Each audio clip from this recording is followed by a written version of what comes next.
Hello बच्चों, कैसे हो आप? आई होप आप अच्छे होंगे, स्वस्थ होंगे। तो आज जो अपने टॉपिक लेके आए हैं वो लेके आए हैं घातांक के नियम। कई बच्चों को घातांक के नियम नहीं आते तो वो क्वेश्चन है वो सोल्व नहीं कर सकते। तो इसलिए आज जो मैं टॉपिक लेके आई हूँ वो लेके आई हूँ घातांक के नियम है और उसकी सहायता से अपने सोल्व क्वेश्चन है वो सोल्व कैसे करते हैं। मोस्टली ये 7th 8th और 9th क्लासों में इसके क्वेश्चन है वो काफी आते हैं। वैसे जो मैथ है उनमें ये घातांक के नियम है किसी भी प्रश्नावली में कभी भी यूज हो सकते हैं। तो अब देखो घातांक का जो मेन फर्स्ट नियम है जो बच्चों को नहीं पता वो नियम कौन सा होगा, मैं शानदार नियम लेके आऊंगी, इसलिए मेरे साथ वीडियो में अंत तक जुड़े रहना और वीडियो को लाइक जरूर करना। नीचे कमेंट बॉक्स है उसमें कमेंट करके जरूर बताना कि वीडियो आपको कैसी लगी और आगे मैं कौन सा टॉपिक लेके आऊं। अब घातांक का नियम होता है जैसे कोई भी सिंबल ए की पावर 0 है, यानी कोई भी संख्या होती है अगर उसकी पावर 0 है तो उसका मान कितना होगा, वो मान होगा फिक्स, कितना होगा, 1 होगा।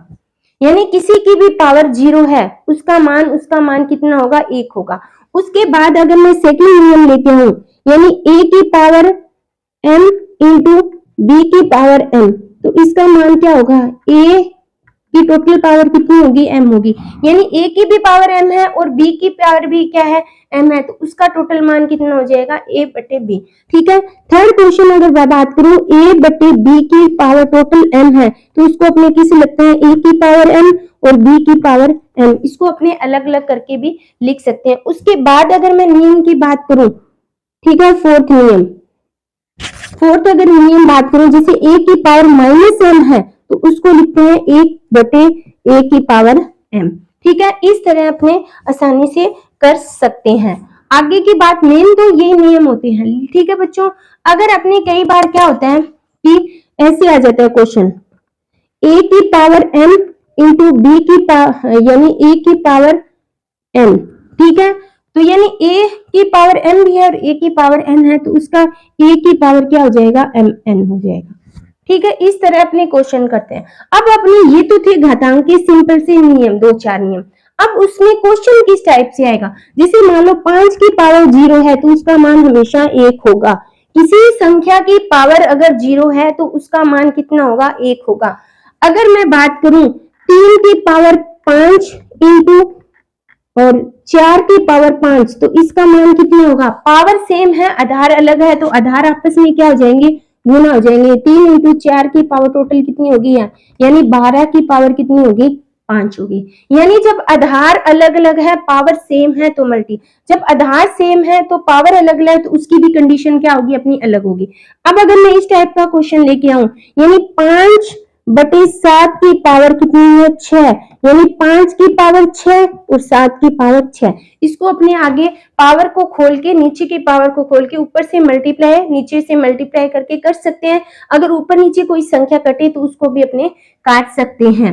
अगर मैं बात करूं जैसे कोई क्वेश्चन दिया है 5 की पावर -3 तो इसको मैं a की पावर कितनी हो जाएगी, 3, ऐसे लिख सकते हैं। अगर मैं इसको खोलूंगी तो कितना हो जाएगा, 125। हमेशा ध्यान रखना जब पावर अपनी पोजीशन चेंज करती है, जब ऊपर से नीचे जाती है तो उनके निशान, अगर ऊपर माइनस का निशान है तो जब वो नीचे आएगा तो निशान चेंज हो जाएगा प्लस, अगर नीचे माइनस है तो ऊपर जाके इस निशान चेंज हो जाएगा, माइनस में तो प्लस और प्लस में है तो माइनस है। इसी क्वेश्चन की जैसे मैं बात करती हूँ निशान चेंज वाले, मान लो अपना ये क्वेश्चन है माइनस की पावर 3 और 2 की पावर -4, ये क्वेश्चन आ गया और इसको अपने को सोल्व करना है तो उसको कैसे कर सकते हैं, इसके दो तरीके होते हैं।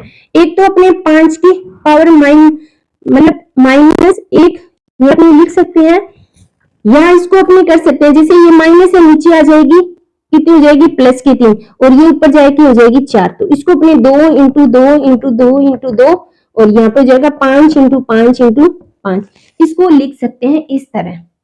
ठीक है बच्चों, समझ आया, इस तरह अपने कर सकते हैं। उसके बाद अगर मैं और कंडीशन की बात मानूं जैसे मैंने 5 की पावर 3 है इंटू 5 की पावर 2 है तो 5 की पावर टोटल कितनी होगी, यानी 3 इंटू 2 यानी 5 की पावर टोटल कितनी होगी, 6 होगी। ठीक है बच्चों, तो इस तरह अपने घातांक से क्वेश्चन है वो हल कर सकते हैं। जैसे मैं एक क्वेश्चन लेके आई हूं इस तरह से कि अपने इसको कैसे हल करें। क्वेश्चन अपना है 5 की पावर -3 इंटू 2 की पावर -4 इंटू 2 की पावर 3। अब इस क्वेश्चन को अपने को हल करना है, तो ये माइनस है नीचे आके प्लस होगी, और जो नीचे माइनस है ऊपर जाके ये नीचे आ जाएगी, तो 5 की पावर 3 ये ऊपर चल जाएगी 5 की पावर 4, और नीचे पावर सम है तो इसको 2 इंटू 2 इंटू 2 इंटू 2 और 5 इंटू 5 इंटू 5, और नीचे पावर कितनी है 3 है, ये 3 कट गया तो कितना होगा 2 की पावर 125।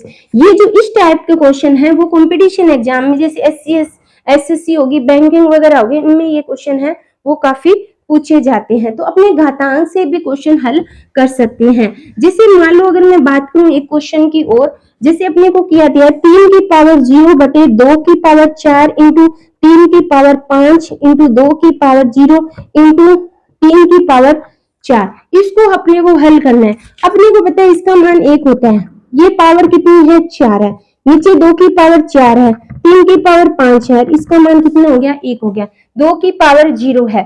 अब देखो यहाँ पे पावर 3 है, यहाँ पे पावर 4 है, ये कट गई तो यहाँ पे ओनली 3 बचा, ऊपर 3 की पावर 4 है, नीचे 3 की पावर कितनी है 5 है, तो कट गया पावर 1 बची। तो आंसर कितना आएगा 1 बटे 2 की पावर 4 कितना होता है, 2 की पावर 4 कितना होता है 16, ठीक है, इंटू 3 हो गया तो कितना होगा 1 बटे 48 इसका करेक्ट आंसर है। तो इस तरह अपने घातांक है, घातांक वाली जो नियम होते हैं उससे क्वेश्चन है वो काफी आते हैं एग्जाम में। मोस्टली तो 7th 8th और 9th 3 क्लासों में इसके जो स्पेशल प्रश्नावली भी दी हुई है जहाँ पे घातांक के नियम की सहायता से अपने क्वेश्चन को हल करते हैं। कंपटीशन एग्जाम में भी इसके काफी क्वेश्चन पूछे जाते हैं। तो इस हिसाब से अपने घातांक के नियम यहाँ पे कंप्लीट होते हैं। अगर वीडियो अच्छी लगे तो लाइक करना, शेयर करना, अपने दोस्तों के साथ ज्यादा से ज्यादा मेरी वीडियो को शेयर करना, और कमेंट बॉक्स करके जरूर बताना कि आपको वीडियो कैसी लगी है और आगे कौन सा मैं टॉपिक लेके आऊं। थैंक यू बच्चों।